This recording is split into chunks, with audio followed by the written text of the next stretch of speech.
వికసిత్ భారత్ స్వర్ణాంధ్ర లక్ష్య సాధనలో అనంతపురం జిల్లా అగ్రగామిగా నిలవాలని 20 సూత్రాల కమిటీ చైర్మన్ లంకా దినాకర్ పేర్కొన్నారు. కలెక్టరేట్లో నిర్వహించిన సమీక్ష సమావేశంలో కేంద్ర ప్రభుత్వ పథకాల అమలు, విద్య, వైద్య రంగాల అభివృద్ధిపై అధికారులతో చర్చించారు.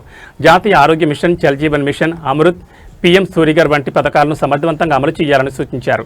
జిల్లా అభివృద్ధికి మానవ వనరుల పెంపు కీలకమన్నారు. ఇక ఎంపీ అంబికా లక్ష్మీనారాయణ, కలెక్టర్ ఓ ఆనంద్ కేంద్ర పథకాల లక్ష్యాలను పూర్తిగా సాధించేందుకు చర్యలు తీసుకుంటామని తెలిపారు. ఒక ముఖ్య అతిథిగా గౌరవ అనంతపురం పార్లమెంటు సభ్యులు అంబికా లక్ష్మీనారాయణ గారు ఈ యొక్క అధికారులందరినీ కూడా ఇక్కడ సమావేశపరిచి సమేతపరిచి సమన్వయపరిచినటువంటి జిల్లా కలెక్టర్ ఓ ఆనంద్ గారు, వారి సుపరిచితులు. గతంలో నెల్లూరులో కూడా వారితో కలిసి నేను మొదటి సమీక్ష నెల్లూరు జిల్లా చేసినప్పుడు చేయడం జరిగింది. రెండో సమీక్ష అనంతపురం జిల్లాలో వారితో ఇక్కడ కూర్చొని అధికారులతో సమీక్ష జరుగుతూ ఉంది. అలాగే జాయింట్ కలెక్టర్ విష్ణు చరణ్ గారు, అలాగే chairman labour board Venkata Shiva Yadav గారు, వివిధ శాఖలకు సంబంధించినటువంటి అధికారులు అందరూ కూడా హాజరవడం జరిగింది. సమీక్ష చాలా చక్కగా మేము అడిగినటువంటి సమాచారం సంబంధించినటువంటి అంశాల్లో వారు అన్ని అంశాలను కూడా తెలియజేయడం జరిగింది. విద్యా వైద్యానికి సంబంధించినటువంటి కొంత మెరుగుపరుచుకోవాల్సినటువంటి సమాచారం ఇవ్వడంలో కానీ చెప్పడంలో కానీ వారు కొంత మెరుగుపరుచుకోవాల్సినటువంటి అవసరం ఆ శాఖల్లో కనపడింది. ముఖ్యంగా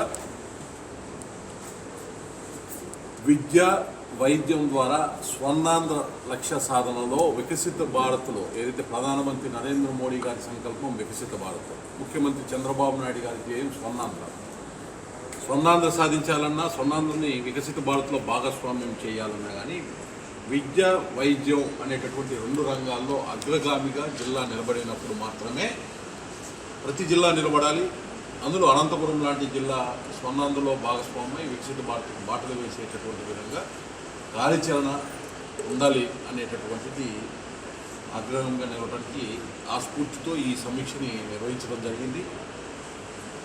ఏదైతే ఇప్పుడు ముఖ్యంగా ఒక సంస్కరణగా వచ్చినటువంటి విబిజి రామ్జీ ద్వారా నాణ్యమైనటువంటి గ్రామీణ ఆస్తుల కల్పనకు కావాల్సినటువంటి ప్రణాళికలను రచించమని చెప్పడం జరిగింది. అనేక రకాల అపోహలను సృష్టిస్తూ కేంద్ర రాష్ట్ర ప్రభుత్వాల సమన్వయంతో జరిగేటటువంటి కార్యక్రమం మీద ఏదైతే అవాస్తవాలు ప్రచారం చేసి వాటిని పటాపంచలు చేస్తూ వాస్తవ రీతిన గతం కన్నా ఎక్కువగా పనులు జరిగేటటువంటి అవకాశం ఏదైతే ఉందో, గతంలో జరిగేటటువంటి డిపార్ట్మెంట్స్ కన్నా ఎక్కువ డిపార్ట్మెంట్స్ ద్వారా గ్రామీణ ఆస్తుల కల్పనకి ఏ విధంగా అవకాశం కలుగుతుందో ఆ అంశాన్ని కూలంకుషంగా ప్రజలకి అర్థమయ్యేటట్టు చేయమని చెప్పాము. ఎందుకంటే రేపు ఏప్రిల్ అయిపోయిన తర్వాత మే నెల నుంచి జూన్ నుంచి చాలా వేగంగా విబిజి రామ్జీ సంబంధించినటువంటి పనులు జరిగేటువంటి అవకాశం ఉంది. దానిలో గతంలో 100 రోజులు పడింది నాటి 125 రోజులు పెంచడం, 60 రోజులు ఇంతకుముందు వ్యవసాయ కూలీలకి వ్యవసాయానికి ఇబ్బందిగా ఉండేటటువంటి పరిస్థితి నుంచి ఆ 60 రోజులను ఎక్స్క్లూడ్ చేయడం ద్వారా 125 రోజులు పనిని పెంచడమే కాకుండా మరొక 60 రోజులు అదనంగా